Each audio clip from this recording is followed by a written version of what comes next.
Hi guys, my name is Zenzi. I'm the owner of Zenzi's Coffee Shop. This year I'll be introducing a segment called Coffee with Zenzi right here in Zenzi's Coffee Shop. I'll be interviewing amazing people, really just trying to figure out why they are so amazing. My first guest will be Ndeshi Jameson. She wrote this amazing book called Process to Promise, and I can't wait for you to meet her. See you soon.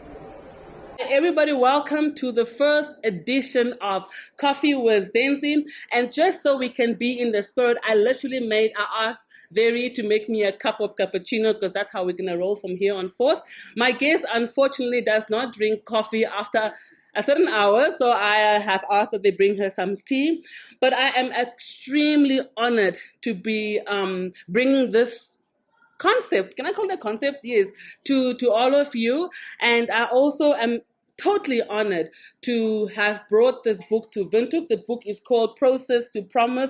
And earlier I was sharing with the live audience here how I came across the book. It was really something she launched in Walfish Bay. Where she's based, but there she is actually. I want to call her. She's in exile in Walfish Bay. She's from Windhoek, and she was exiled into Windhoek. Jeremiah 29 talks about how people have been exiled, and she was doing amazing stuff in Windhoek. She's born and bred in Karatura, Windhoek, and she's currently a full-time personal assistant. And this is her second book that she has written. The first book is called Pursuit of Father, which she wrote because she was desperate to let God change her life from the inside out, and she felt she wanted to understand where all of that came from, but she will talk about it just now. I don't want to take much of that away from her. And she's very passionate about teaching, and she is very, very passionate about equipping and empowering women, another tick where we have in common. And so she really uses that empowering and equipping through the Word of God, and so that they too can discover and walk in their God-given purpose. Immediately when I got that last piece of the bio, I said, this woman has got to come to Windhoek. And by God's grace, believe me, this was an incredible week. But she's here. She arrived here this afternoon, her first time at Zenzi's Coffee Shop. So help me to welcome Ndeshi to our stage. Come on, Ndeshi, join us.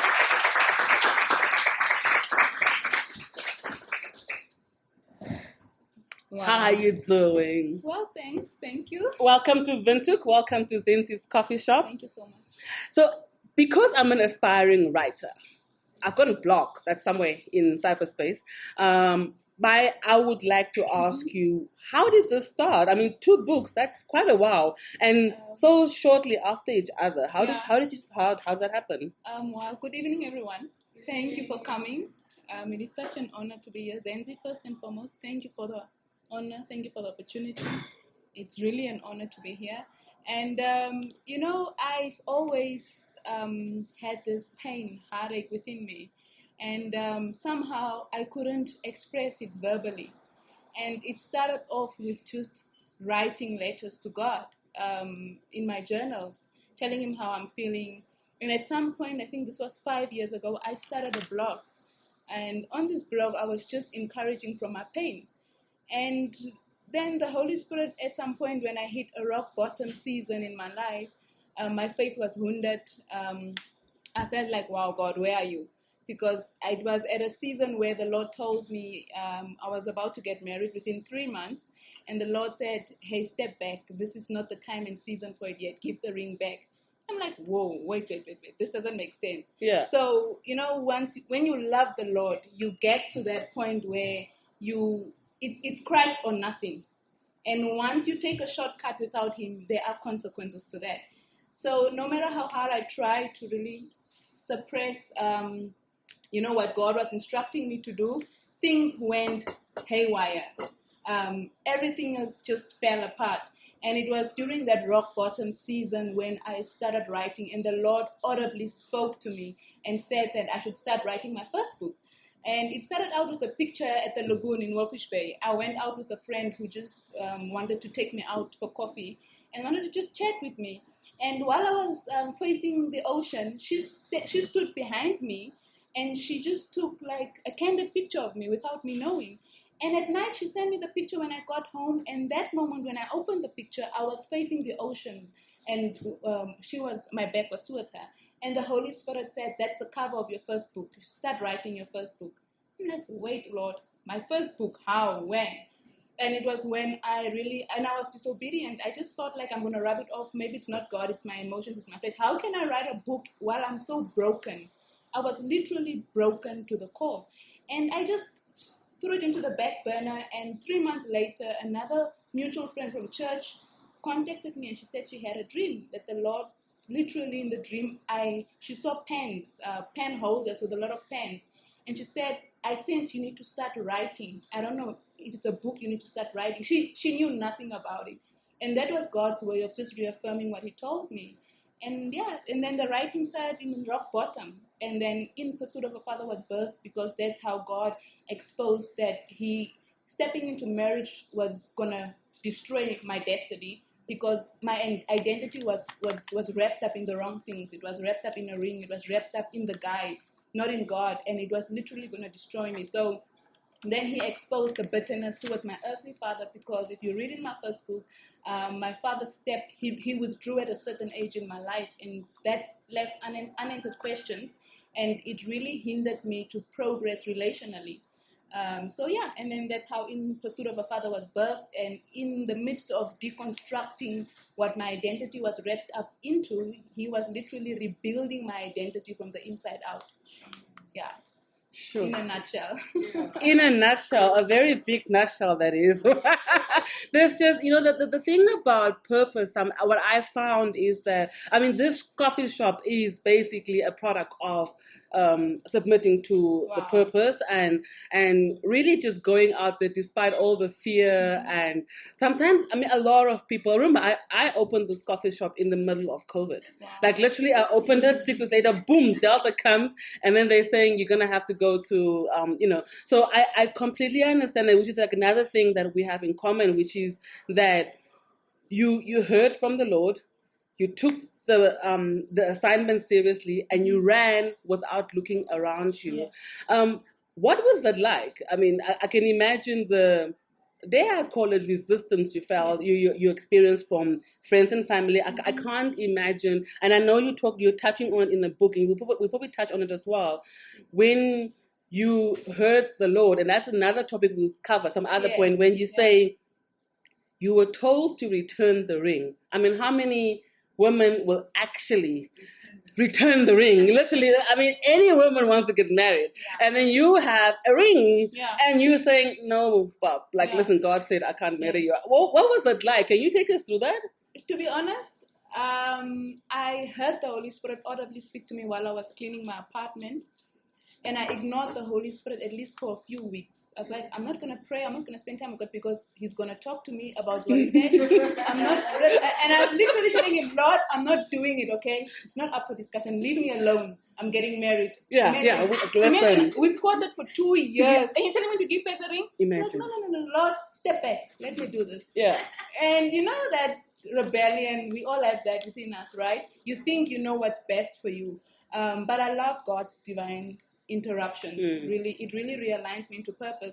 And I think as I ignored the Holy Spirit, I stopped spending time with God. I stopped praying. I stopped reading the Word because I know if I'm going to do that, He's going to speak. And I don't want to hear nothing.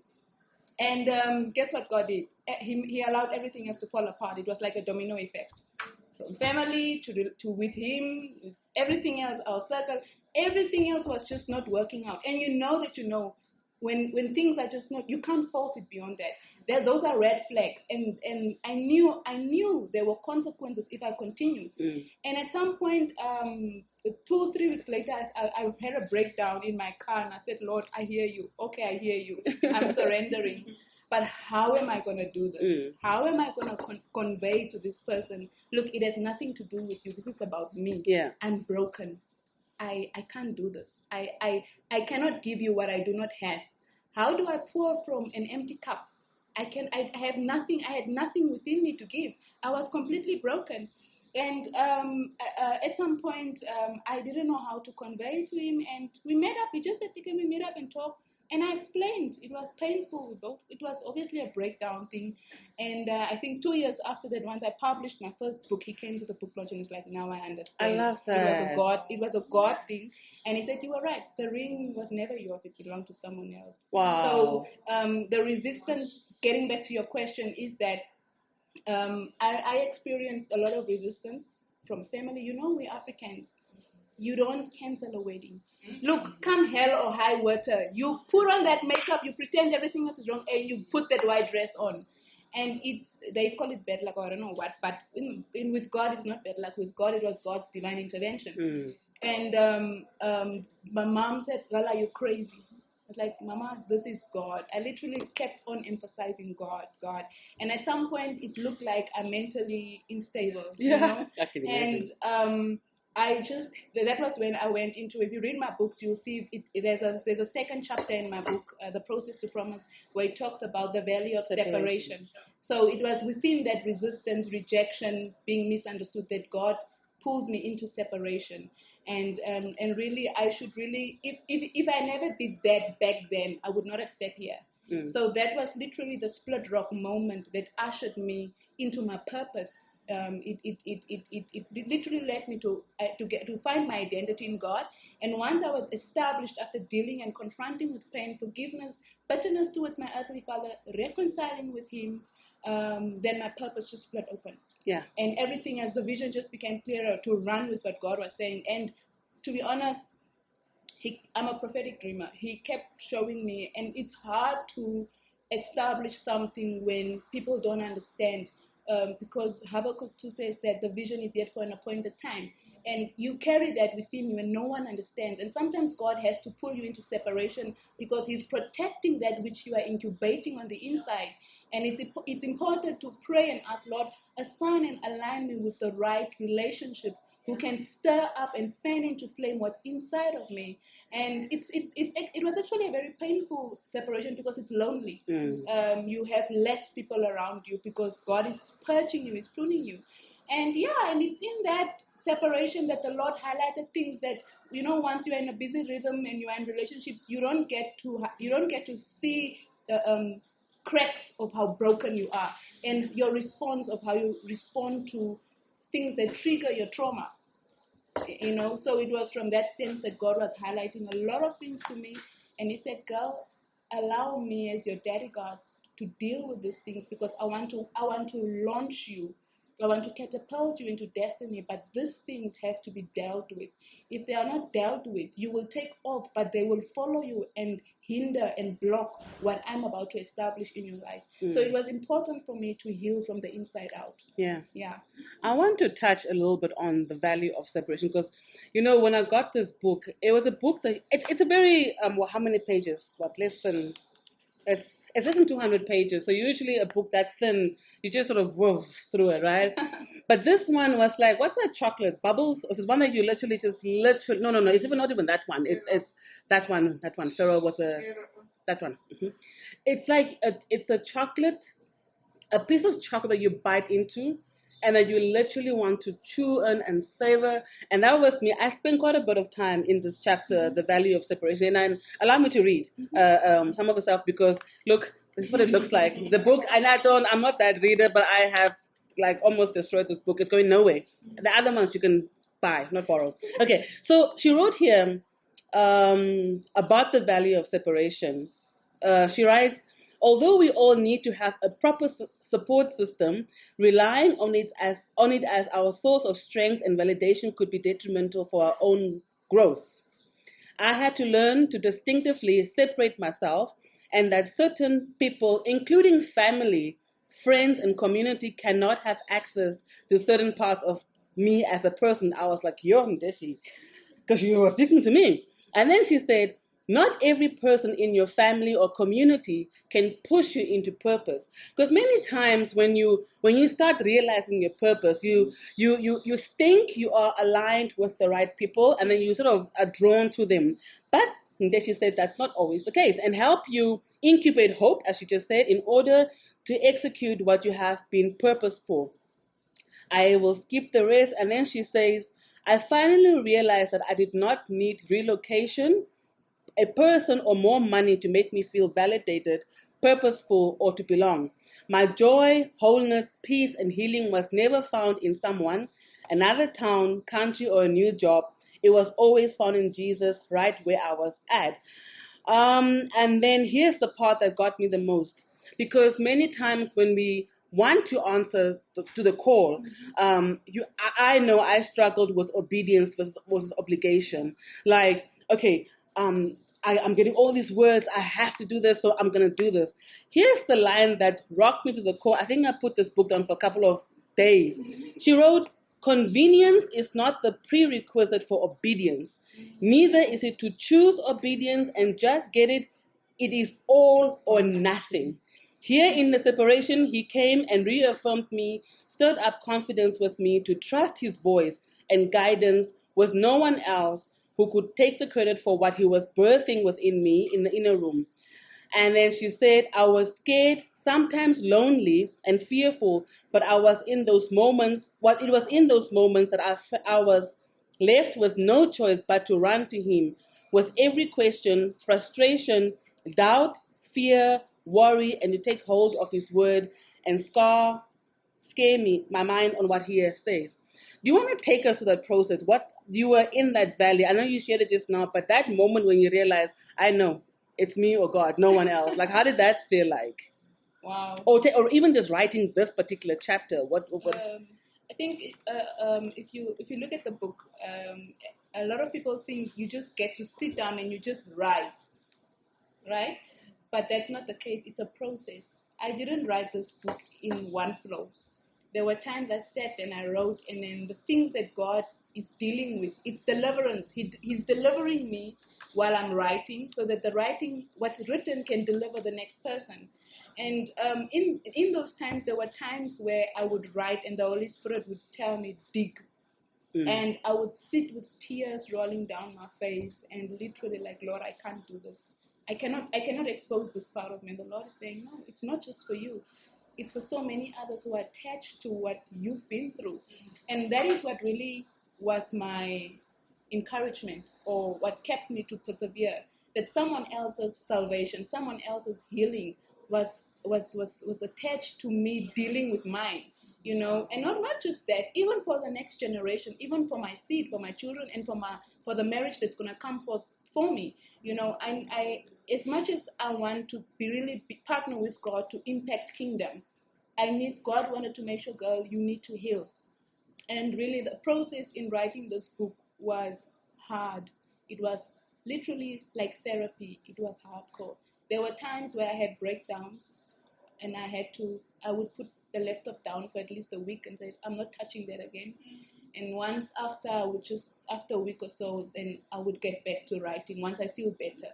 So it was really healing, and that's tangible now. I can see and feel the difference now in my mindset. My mind is being renewed. I can see the blessing in my relationships. I can see the wisdom in the job that I'm doing in every area of my life. So really, it's not just about writing. It's a calling. Yeah. And it's a process. Yeah. As the book says, process to promise. And what my life story really emphasizes on is that we live in a millennial generation where we like to flaunt how beautiful we look.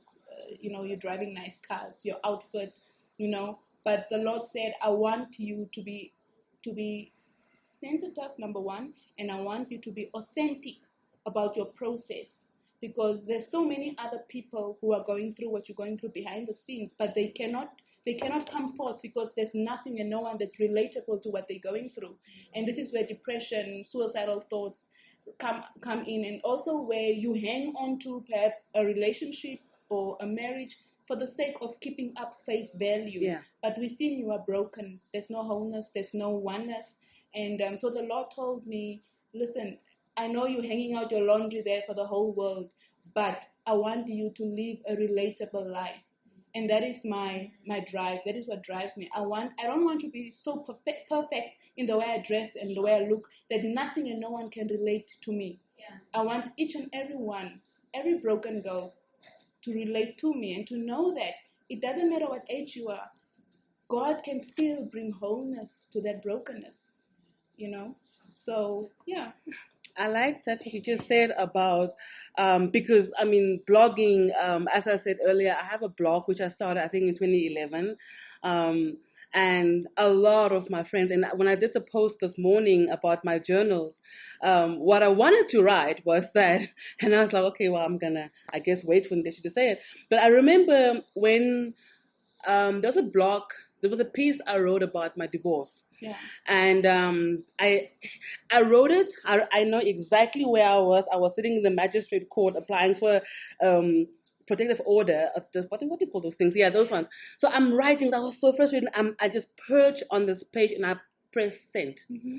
And usually I do that. When I do that, I know I was writing from the core. Yes. I wasn't. I would go back and fix punctuation, whatever. And I remember somebody writing to me and say, remove that post because you are now hanging out your laundry in public. And I thought, no, it's going to stay there for a while. And then a couple of years later, and mind you, I wrote that piece when I did not know the Lord the way I know him. Yes. So it just shows you that purpose is something that is in you. Yes. And it's when you deliberately go after it. And sometimes, and I'm going to touch on that just now on your next chapter about submission, sometimes you aren't even aware that you're deliberately going after it. It just is birth without you realizing that you are living in your purpose. Many times, especially when you're here, late teens, early 20s, is when you're like, oh, what's my purpose and so on. But the thing about it, I started writing this blog when I was in a very, very dark space. So then some, and then I wrote another piece about forgiveness a couple of years ago. And I remember that I wrote that piece on another blog platform where I didn't want everybody else to know about my situation. But the Lord said, yeah, how about no, you're going to take that back to the normal blog. Yeah. And I wrote that, and then couple of ladies from all across the world contacted me and said, you don't understand how this particular piece nearly saved me from suicide. Wow. So that literally you are given a purpose so that you can save the next person. And I remember Sarah Jakes Roberts, one of her, I don't know which piece it was, but she said, honey girl, you were not saved so you can look pretty. You got saved so you can save the next sister. Amen. You got saved so you can save the next brother. So do not sit on your salvation. Okay, here we go. So there's a chapter called submission, which literally follows the value of separation. Because for you to pursue your purpose, you have to learn to surrender and you have to submit. And I remember saying to a friend of mine, you won't even know that you have surrendered until you've surrendered. Like, that's what I've done, hey, isn't it? So here's a line that she wrote in the chapter called Submission. She writes, first she quotes, no, I won't go there. I had to learn to become submitted and content in this season and do everything as unto the Lord, no matter how hard it has been. And before I go into the particular question, a lot of young ladies, and this is what this platform, Coffee with Zenzi, will be about, to particularly minister to young people, not just ladies. I'm grateful, Vaughn, I think that is, that I've got some other guys here, but I really want our male counterparts to be part of this journey as well. A lot of people struggle with submission, right? And she further wrote, looking at the sequence of my story, I now understand that alignment without a surrendered heart is not possible. Definitely. You want to take us through that? Yeah. It's so easy. Isn't it funny? We all look at the promise, or we all hold onto the promise, isn't it? We become so accustomed to you just want to bypass the process and head to the promise, and for me that was me as well. I look at Abraham. I mean, he had the promise of Isaac, right? But he decided, Lord, you're taking too long. Let me help you birth this promise, okay? And he really tried to help God birth the promise because he felt like God was taking too long. But no, God knew there was a set appointed time for the promise to come to pass, but there was a process with him and his wife for that promise to come to pass. In order for them to facilitate that promise, they needed to be prepared to sustain that which God was surrendering to them, or bestowing upon their lives. And to be honest, there were times where I superficially submitted to God, and that will be tested through test, trials, and tribulations. You can say it's easy when you are in your room or at church, lifting up your hands in worship and saying, Lord, I worship you, I give you glory, and Lord, you are so good, I will always praise you.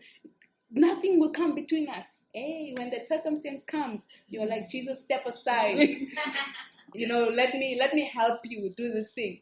That is the kind of thing, and that is when your heart is tested. What is on the throne of your heart? It's your idols. It's what you want to bring to pass, and not God. And that is when I failed miserably, when I superficially submitted, because my vow was tested when I said, Lord, I give you my life. I surrender. So I'm serving God 10 years. The first 3 years was filled with backsliding. You read all of that in my first book.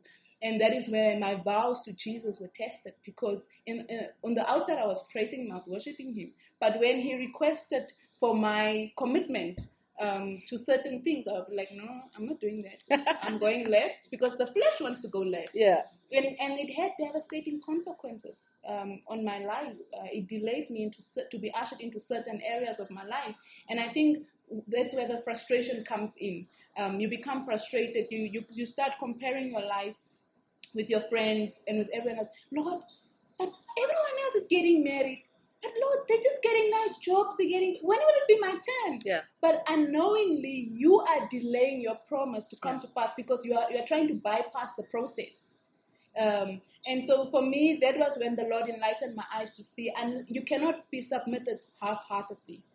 And I wanted to quit everything. I wanted to quit my job. I wanted to relocate. I wanted to, because I had this mindset of constantly changing spaces, maybe going to another job, because it makes you feel good. But at the end of the day, you're not dealing with the mess that is bringing to the surface. You're just trying to make yourself feel good based on the space, based on wearing nice, based on having a high salary or the type of job that you have, based on driving a nice car. But in the meanwhile, you're broken on the inside. So that was when when I realized personally, I cannot play with hot and cold water. I need to be either hot or cold, because there are consequences. And that's when I realized there's a high price to pay when you submit half-heartedly. And then I just decided, Lord, you know what? I'm done. Now I'm going in full swing. With my 2 feet in, I'm not looking back. I'm all yours. And that's when really the process started, to part the sea for my processes to come to pass. And as you said in my book, you'll see that I said, your wholeness of who you are is not in the next job. It's not in a relocation. It's not in the next high paying salary or job. No, it's right where you are, and it's where it hurts the most that God is saying, this is, Isaac was sent into a barren land. The Lord told him, stay in this barren land. He dug, he stayed, and guess what? He reaped a harvest plentiful in that barren land, because he stayed, because God said you need to stay. I tried to run away many times. I tried to sabotage my purpose many times, because I didn't want to confront my process. It's painful, it's hard. Imagine telling yourself, girl, you have bitterness in your heart. Like, who's gonna tell you? Who's gonna talk down on yourself like that? Especially when you have pride. You're like, no, we're good, we're fine. There's nothing wrong with us, okay? And God needed to get to the root of that, the pride, the superficialness, because in order for me to be relatable, I needed to learn how to full-heartedly submit, and in full-heartedly submitting, that's when I started seeing, oh wow, the moment I started submitting in one area, all the other areas there was alignment coming into every area in my life, in my job, in my family, in my purpose, in my ministry. The flow of the books just started. Big doors, opportunities were just opening, and that's when my eyes went, wow, Lord. So it has all along been in my barren land. You just needed me to dig in the process, to deal, in order for that then to pave the way for me to step into my promise. Yeah. And promise as in catapulting all the other promises. And then my healing, my wholeness, my identity in Him can then sustain what He's bestowing upon my life, because then I know I'm rooted in Him. Once I lose everything else or whatever else, I know, no. I've been built stronger from the inside out, and I'm rooted not in anything else around me or anyone. I'm rooted in Him and Him alone. So that is what submission really is about, because if God is going to assign me with the right husband that I'm to marry, even though my flesh might say, that's not my person, Lord, I'm not going to do that, will I still be able to submit as unto the Lord, to know that this is God's best to me? He's presenting His best to me, not in the way that I want, not in the way that I feel, but this is Him saying, hey girl, this is my best for you, because this is what will be permanent. This is what will flourish all the other things in your life, because this is the man that will unlock everything within you. Yeah. And that is what it's all about. Once you submit, the Lord just brings all the puzzle pieces together. You are aligned with the right people, and boom, then your purpose booms. And then your purpose is not just for you. It facilitates purposes for so many other people who can then be pushed and ushered into their own purposes. Amen? I love that. I mean, that hit me because basically here's the process, right? So you are there, you're questioning things, you are there hitting your head against walls and now bleeding and all of that, and now you've gone and you basically surrender to all the hitting of, you're bleeding, you're like, okay, fine, when I bleed like this, it's not a bleeding thing all the time, but it's also quite joyful. And then now you've stepped into, hey, Lindy, and you've now stepped into purpose, right? And the next chapter is called So You Want to Be Used by God. So now you've realized, listen, I ain't going nowhere, okay? I've been, you just reminded me now about when you talk about marrying the person who you think is not yours, but he's actually yours. The story of Hosea in the Bible. Yeah. I mean, for those of you who don't know, many people here know who Hosea is in the Bible, but those who don't know, this is a guy who the Lord basically, he got married to did his wife become a prostitute? I can't remember. She was a prostitute. And then she got married to this fantastic man of God. And then she pretended, I guess, for a little bit. And then she went back to her old life. And then God said, yeah, how about you go fetch your wife from the brothel? And because through this, there is a purpose. Do you understand? I mean, I cannot imagine all of that, but that is purpose. And then we are in a time of kingdom marriages and purposeful marriages. So now you just cannot, because there is literally somebody, there is an Adam for every Eve. There is literally a Boaz for every Ruth. So you cannot be a Ruth getting married to Adam kind of thing. Right? Okay, good. So we're on the same page. So purpose, and Ndeshi writes in that chapter called So You Want to Be Used by God. So now you have understood you've got a purpose, and your purpose is for the advancement of the kingdom, and your purpose is really, to make things kosher on this earth. So now you have stepped into it. I love what you wrote here. You said, purpose is what sets you apart to walk in God's original intent for your life. So now you're no longer... you're not fighting things. You're like, okay, fine, let's do this. And then you write, but the thing, I'm paraphrasing, but the thing that kills purpose is desperation. Yeah, sure. Because really, and one of the things that Ndeshi wrote, and I know every person who, especially if you didn't grow up in church, the minute the time you find God is literally when you are at the lowest of your low, you are at the bottom of the barrel, clutching around, and you're like, okay, fine, I surrender, right? So then she says desperation is a purpose killer, and it will never stop unless we learn to stop and seek God's counsel over every good opportunity that's disguised as God's opportunity, and to wait on His guidance. Man, I can so resonate with this, because, eventually you now start hearing, and then now your opportunities come streaming in. And most of the time, you don't have time to stand still and say, hey, this sounds really, really, really good. How do I go with it? Okay? Ndeshi's answer to that is, something that I have learned earlier on my walk with God is to pray more for wisdom, guidance, and understanding. Because once you start getting your, stepping into your purpose, you think all your prayers have been answered. Yeah.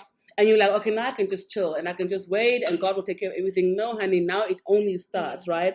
And then you say, if you do not have, because Paul did it, okay, I won't go there. If you do not have the wisdom, guidance, and understanding to steward your answered prayers, because once you step into your prayer, in your purpose, you are halfway. Yeah. Can I say that? Into your answered prayers. Yes, okay. So then you say, you will see your prayer life in a consistent, unending cycle of seeking more of the Father's hand and not his heart and his wisdom. So you are forever wondering where all of this is going. Yeah, it's basically a point of you keep asking for, Lord, where's my promise? Yes, Where's my yeah. It doesn't look like what you've promised me. So where am I? Yes. And then you say, okay. So and not his heart, his wisdom, his guidance, and his understanding to steward in excellence what he's been bestowing upon your life as. Okay, you know what I mean. Finish that. It says that what he is bestowing upon your life as unto him. So if you do not seek for those three things, and you don't have, because you will constantly be asking, God, when is this gonna end? I was at a point. I am sometimes at a point where like, yo, man, now I'm here. COVID hit the nation, and my shop has to now go on to take away. Like, what do you mean? You know, if I did not go back on my knees and like, Lord, how do I survive this? A lot of blood and sweat went into the creation of the shop. So how do I step out? There were times when I wanted to give up and saying, it's okay, I guess I must just go back into the marketplace. And you know what I mean? So that is stepping into purpose. Do you want to just take us through that chapter about so you want to be used by God? Because I know you're speaking about dysfunctional and functional stability. Yeah. You know, I always I compartmentalized God to use me. I would tell him where and how to use me, and where I'm not willing to be used. You get what I'm saying? And it's basically like giving him an ultimatum and saying, okay, Lord, yes, I'm going to go to church, I'm going to do this and this, but this part, I'm not doing that part because certain parts were triggering my trauma. It's basically, the full chapter's name is, do you want to be used by God? Dysfunction or functional stability, question mark. What are you going to choose? Functional stability or dysfunctional stability? And that was a question God posed to me as I was I was stepping into my purpose. I published my first book already, but I was still compartmentalizing certain parts of like where I'm going to step up and be used by him. And in an area where I'm like, no, I'm not going to do this. Because it was triggering, he used circumstances, he used my job situation, he used my family, he used relationships, friendships to trigger sometimes certain things that people do to you is really not about them. It's exposing certain parts within you. And if you do not shift from blaming to really doing some introspection to, oh Lord, how am I going to respond to this pain? How am I going to respond to the way I've been wounded? You know, that's when God opens up and makes you realize that, hey girl, you are literally being triggered. This is a trigger. Are you going to respond from dysfunction, or are you going to allow me to deal with the root of that trauma so that you can respond from a place of functional stability? Because being functional means healthy, you know. And that was just me saying, okay, Lord, again, I'm surrendering. Okay, I'm surrendering. I don't want to operate in dysfunction anymore. I want to operate in functional stability because if you read more in my first book and the second book, I was brought up in a single parent home, steeped in female dominance. My grandfather died when I was a very young age. My cousins, he got a job out of town. Other one worked on the mine. So it was just mom giving instructions. So that literally was like you grew up with an independent mindset of the way you're going to do things. Your mind has been set up that way. And looking at the job that I do have, I'm a PA, but for a company that's steeped in male dominance. I sit in boardrooms with directors and stuff like that, and I work mostly with men. And it triggered a lot of stuff in me. And that was just God posing that question, you want to run away, but what are you going to choose? Functional stability or dysfunctional stability? And again, that was him digging, enlightening my eyes to see, girl, we've got digging to do with the way you relate to men. It was something I unknowingly, I didn't know I had it. It's something that I know, it's when you have deep-rooted pain, you do things unknowingly. Certain things you do unknowingly. You don't even realize you respond from the root of that which is within you. And so the Lord was just highlighting that to me, and He enlightened me to say that, look, for where I'm taking you, we need to deal with the root, because you will be triggered and tested in every phase of life. And this is your professional job we're talking about. And so my dysfunction was basically flowing over in every area of my life. It was flowing over in my job, in my family, in my friendships, And that's when just the Lord said, look, girl, you want to be functional or dysfunctional. And I knew that I needed to choose functional stability so that He could renew my mind to help me and rewire my mind to respond from a place of healing. Because when you are healed, you respond from peace. When you are healed, you respond from a place of understanding the root of the next person's attack or the next person's, why they respond the way that they do. Why are they raising their voice? Why are they disappointing you? Why are they gossiping about you?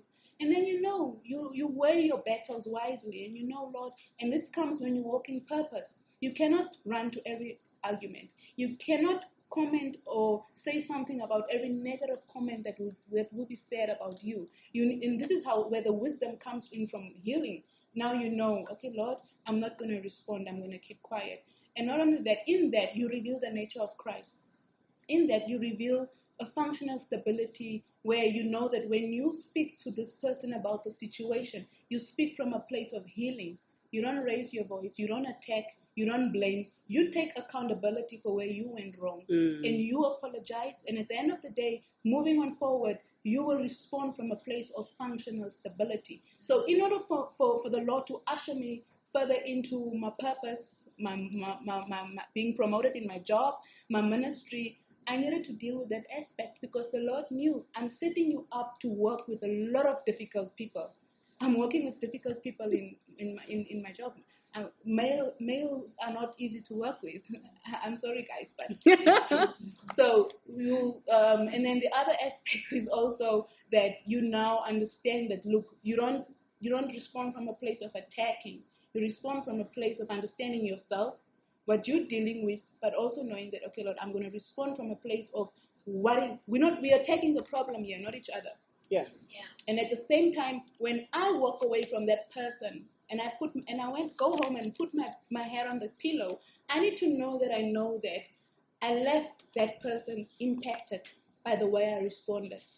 And I'm working with a lot of women in my organization, Purpose Women. I counsel a lot of women. There are some who respond from their trauma in very disappointing ways. And so I needed to learn and understand. Now I know it's not about me, it's about them. Am I still going to reject them because of the way we respond? No, I'm not going to reject them, because I understand the root. So the Lord knew, thinking futuristic, thinking long term, hey girl, we need to do this through the operating table so that we can become functional. And that is why I wrote that chapter, because success is really just not measured in what we possess. Success is really measured in us becoming whole within, on the inside of us. And then my pastor always says the success in the kingdom equals relationships. And the biggest and most essential aspect in your life that you will ever have is relationships. Okay. Sure. Wow. Okay, I'm very aware of the time. There's just so much more to cover.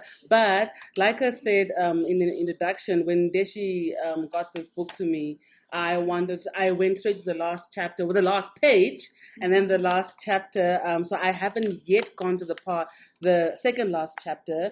You can see there's a marker here. It's called Cursed or Blessed Singleness. So I'm going to ask you to take that one away before we touch on to the last chapter, and then I'll open up the floor for questions before we wrap up.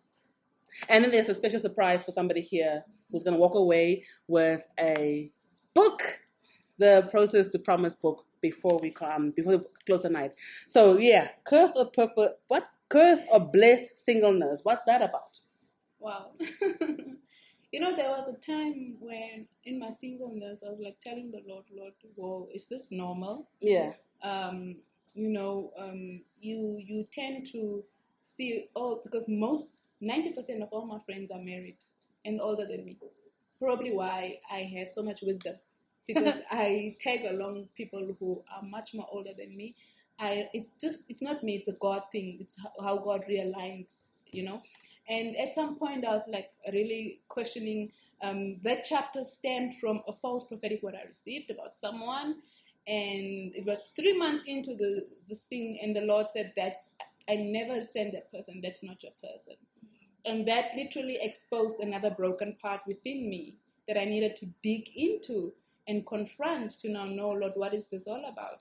And he told me, you will write this chapter and say, cursed or blessed singleness. So you can choose to have a cursed singleness by the decisions that you make, the people that you are aligning yourself with, or you can choose to have a blessed single life by healing yourself, establishing yourself, and making room, preparing for that which you are praying for and for that which God is about to bring into your life.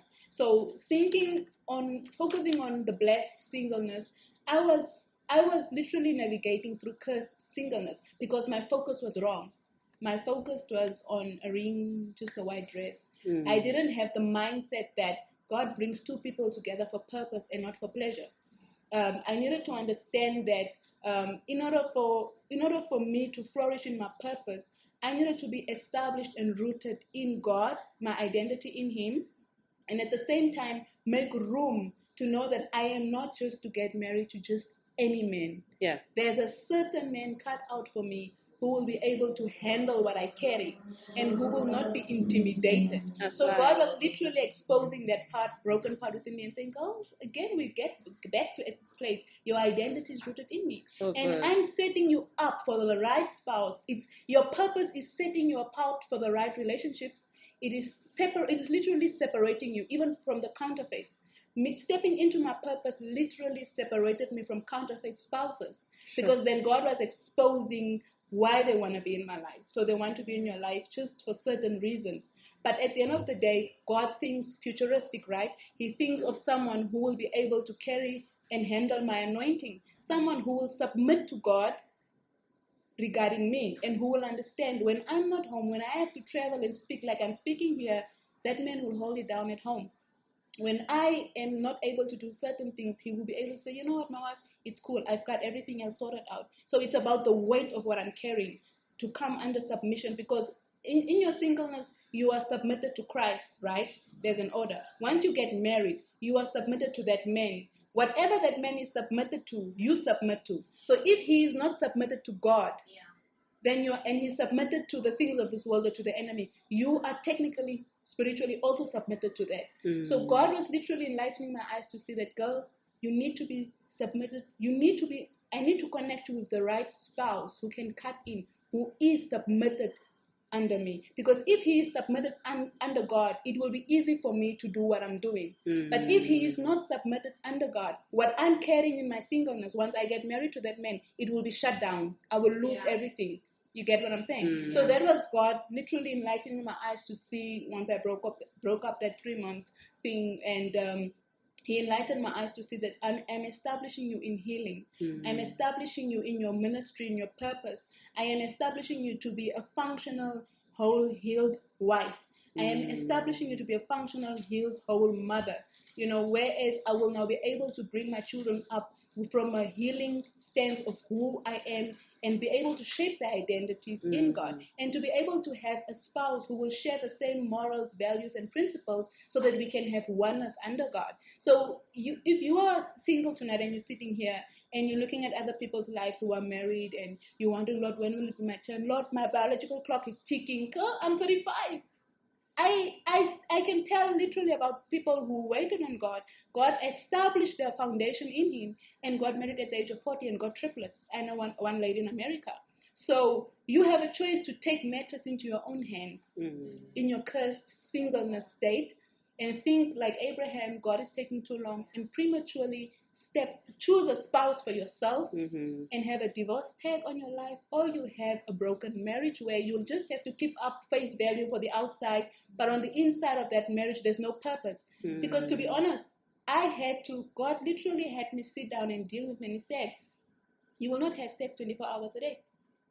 So if I do not come with an individual purpose to the table, if this man doesn't come with an individual purpose to the table, we cannot fulfill one another.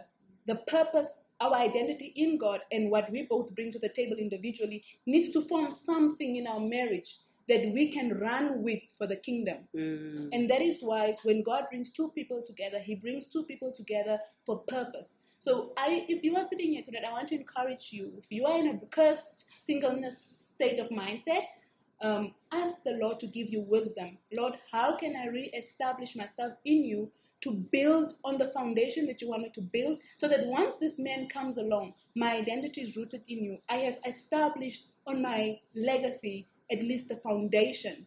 And then you know that you don't seek your worth in that man or in that person. Because I have a lot of women reaching out and saying, but he's not spending time with me. It's all about him. Newsflash, the identity is in the man. So you're seeking your worth, your value, validation in the man, and this breaks him down as well. And it's a consistent marriage of you want to take, you just want. So marriage is like a box. You cannot take out what you didn't put in. So in your singleness, what are you putting in yourself? What are you pouring into yourself? Because how good your single season is, or how good the foundation of your single season is, that is how good your marriage will be. You cannot expect to have a single season where you're going to the movies, to have friends who just go drinking all every night. You sow what you reap. You cannot sow that and expect to attract a spouse who will literally be established in purpose. No, girl, you attract who you are. You attract what you are worth. So if you want to attract, because at some point I kept praying for this godly man. I kept praying for this man who has morals, principles, and values. I kept praying for a single man. And the Holy Spirit told me right straight up, but you are working in cursed singleness because you are not fully submitted to working in what you are praying for. And many times why certain things cannot manifest or come forth in our lives, it's because we're praying half-heartedly. That's right. You're praying, Lord, I really want that job, Lord. Please give me that job. But in the meanwhile, the current job where you have, you answer your colleagues negatively. You have an attitude. You don't greet. You don't steward your time at work as unto the Lord. You steal from your boss time. You steal time from your boss. You are most time on your phone, but you're praying and frustrated with God, throwing tantrums. But God is saying, hey, God, I'm waiting on you. So that was like newsflash check that God was literally dealing with my heart, and he made me realize that, girl, you need to choose again. Cursed or blessed singleness. So I chose blessed singleness. And when I chose that, I got wisdom for my ministry, for my Purpose Woman ministry. I got wisdom to write books. I got wisdom now for the right relationships and partnerships. And I got wisdom in my job, in the way I handle my job. Everything else just boom, And so once that man comes along, my building has been established. I'm not seeking my identity or my worth in him. I'm established. He comes on to complement me in purpose. He doesn't come on to complete me. Yeah. And I think, wow, okay, you may clap hands. Yes. I love that. And one of the, again, from about the marriage, the curse or blessed singleness, I'm a strong believer in the Bible talks, when we talk about marriage and in Genesis, it talks about the couple has to cleave. I'm again paraphrasing, cleaving. But you cannot cleave, I believe. You cannot cleave if you are both not whole. Because once you try to cleave, when you've got brokenness in you, you are basically sucking in all the they are called toxicity of the other partner, and where the part you've been healed, that part will just come and just spoil everything for you. So wholeness, I believe wholeness is key, and without wholeness, most of the time when you're in this blessed or singleness, you will not be able to marry your God-ordained partner. God will not bring him in. You can be there fasting, praying Allah for this guy or woman, but they will not appear. Or lately I've been introducing the tag of wake up Adam. So Adam is not going to wake up when you have not, dealt with it. When you have not hopped onto that surgery table and God starts taking out all those calluses, the parts that you've hardened in your heart, and that, so unless that has been healed and cut off and rebuilt, forget about marriage. Trust me. So the last chapter, which I started off with, as I shared earlier, she writes, she quoted, I cannot pronounce this book, Habakkuk, That one, 2 verse 3, that talks about the right division down. And I love what you wrote here. The wait is ground for your preparation. Whether you're waiting to step into the promise, whether you're waiting for your husband, because your husband or wife could be part of the purpose, but the wait is the ground for your preparation. Now, remember, I wrote here, one of my favorite online ministers is Stephanie Ike from the Stephanie Ike. And she had a sermon a couple of weeks ago where she said, process precedes success. And I sat there thinking, I paused the thing and I wrote down, process precedes success. So your process of healing, your process of understanding wholeness, your process of understanding surrendering, submission, all of that, once you get into alignment with that, you will reap the success you're after. That's basically what you're saying in this chapter. Is there anything specific that you want us to take away from here before we open the floor for questions? The weary waiting, yes. Right? I remember there was a time in my weary waiting for stepping into getting the right jobs, stepping into what I dreamed of. We all have dreams on the inside of us, right? But I needed to learn how to surrender to God's dream for me. And I should be honest and say He exceeded my expectations, because nowhere did I ever think I'd be where I am at in life. My brokenness would have led me straight down. I don't know where I would have been, because I was literally knocking on a door. I'm an aspired air hostess. I'm a qualified air hostess. And I had huge job offers in those fields. And the Lord kept saying, no, that's not your door. And I'm like, no, why not? I've waited. I've put in the work. And it became it's painful when you wait. It's painful when you wait and you pray, but you see no fruit. You see nothing sprouting forth, but you're sowing the seeds. You're doing everything that you can. And many times I thought back then the waiting is passive. You just pray and you sit back and relax and like, okay, God, I'm here waiting for you. No, the Lord made me realize it's not passive. You have to action. You need to partner with God in the waiting to prepare you for what He has prepared for you. Because you could be praying, thy kingdom come, whatnot, and what you've been praying for is coming. But then you didn't take time out in the waiting to also partner with Him to prepare. And what I mean with preparing, I mean emotionally, physically, spiritually, mentally. And then once that blessing comes, you destroy it. And there are many stories in the Bible where prophets, Samson, what he did, David was there.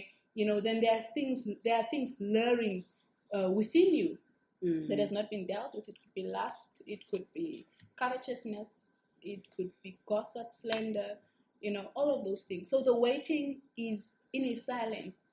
It's as if He's saying, look, I'm making room for you now. Yeah. Let's deal with those things in the waiting. You're not waiting. You need to partner with me. I'm preparing you. It's been prepared for you, And once He renewed my mind to see it in that sense, I was like, wow, Lord. So literally, I'm here waiting, and you're saying that, look, it has been prepared. I just need to partner with Him, take a step of faith, and as I do take a step of faith, what I've been praying for in the waiting, it starts aligning. It's the same with Abraham. God told him, go to the land that I will show you. He needed to take a step of faith, to trust what God was telling him, and take that leap of faith and just know that God will sustain him. God will lead him into the promised land. God will, as God has said, He will become a father of many nations. That will be established over his life. And you know what the most frustrating thing is? It's when you are getting prophetic reaffirmations in the waiting and you're like, gosh, Lord, it's the fourth person prophesying or telling me this. The same thing here. When is this coming forth? I'm ready now. And there were many times where I took matters into my own, like, look, Jesus, step aside. I'm taking the wheel now. I'm going to help you bring certain things come to pass, because, brother, you're taking too long. Yeah. But in the meanwhile, that in itself was exposing my inability to submit to Him and to let Him lead, and my independent side, the independent side of Ndeshi, wanting to be in control. So I needed to relinquish control and to say, because then my vow was tested to when I said, Lord, I'm submitted to you. So that's in the waiting process where all these things are exposed within you. And then it's in that you need to partner with God. You need to take a step of faith. And it's me sitting here, it was small leaps of steps, one at a time, within the course of 6 years for me to sit where I'm sitting and for me to publish these books. And I think many times we do not want to embrace the small steps. Just you getting out of bed that day, deciding, Lord, I'm not going out of the house tonight. Today, I'm dedicating this whole day to you. I'm going to cook, I'm going to rest, I'm going to journal, and I'm going to spend time with you. I need answers on A, B, C, and D. And when I started doing that, because I kept running to people for validation, for answers, and then I started realizing I'm not getting anything. And the Lord made me realize you're running to other sources. I'm your source. Come to me. And when I did that intentionally in the waiting, He gave me a broad vision. This is where I'm taking you. Do not despise the process. Do not despise where you are right now. I'm grounding you. And that's when I realized, okay, Lord, I'm going to take a step of faith. And transition is painful. I have written my 2 books in transition. I am still in transition. I had to constantly move spaces, move to apartments while I'm publishing or launching my book. I had to do planning. I had to do a lot of things. But it was just that step of faith of trusting the unction of the Holy Spirit. Yeah. And once you do, He aligns the right people to come alongside you who can recognize what's in you. And then they come along to push you further into that which you need to step into. And then that step then just aligns the next person, the next people, the next opportunity, and it becomes bigger and bigger. And then at the end of the day, you know that, wow, you didn't open these doors for yourself. It was all along God, because in the waiting, you prepared. And so once the knock comes, the phone call comes, you've prepared yourself. Yeah. And now you can wholeheartedly say, your spirit can recognize and say, wow, no one knew about this, but I've contended with the Lord behind closed doors about this. Lord, how did you know? You even ask the person, how did you know I prayed about this? Yeah. And that's it. Then you see your answers come to pass one by one. Yeah. Just like that. So that is what the weary waiting emphasizes on, and I go into detail in that in my book. So yeah, thank you for asking. I remember reading that chapter and being reminded of one of my favorite Psalms, because that was the Psalm that kept me going when I was pursuing this purpose of Zenzi's coffee shop. And it's Psalm 37 verse 3. Wow. So the famous one is Psalm 37 verse 4 that says, delight yourself in the Lord and everything else will come in alignment. But I think we most of the time forget the preceding one that says, when you are, and I'm again paraphrasing, when you are in the season of waiting, basically, it says, remember God's faithfulness. Yeah. So you must remember the land that He's put you in. I guess He's talking about Isaac, because there are times when you are literally facing what looks like a hard rock. And then it's when I'm in those moments that I would sit there and say, okay, you know what? I was here before. Let's remember His faithfulness. I was broke before, but in being broke, He has provided. And so when you're able to do that, that is when you're able to delight further, delight easily. But Ndeshi, before we close off, the line that took me is literally the last paragraph, or that you said here, as we are concluding this book, I want to leave you with this question: is everything unlike God which you deem worthy? Is it worth throwing into the fire for what you are longing and praying for? Trust me, what you desire and long for does exist in God, on condition you surrender and let go of everything that easily besets you in order to step into His promised land of milk and honey for you and your generational legacy. Wow. Wow. That completely, I remember I highlighted it as well. I remember I was lying in the bed. And I said, Ndeshi has to come and share her story with her fans and audience here in Windhoek. And the book will be available from this coffee shop. And I remember as we were driving here, Ndeshi says, look, you've got an option of putting a markup on this. No, I'm not going to put a markup on the book. The book is for sale for $200. There is a surprise for somebody. So before I go into the questions, I want you just to look. Oh, here in your backrest, there where the backrest makes a nice seam with the place where there must be at least 7 coffee beans that we hit there. Oh, it's not the book, it's the title. No, no, no, no, no. Who found it? Did you find it? Unless no one said on the chair. But you found it. What's your name? Kerita. Okay, so Kerita, you are the winner of. It's an autograph or it's an autograph.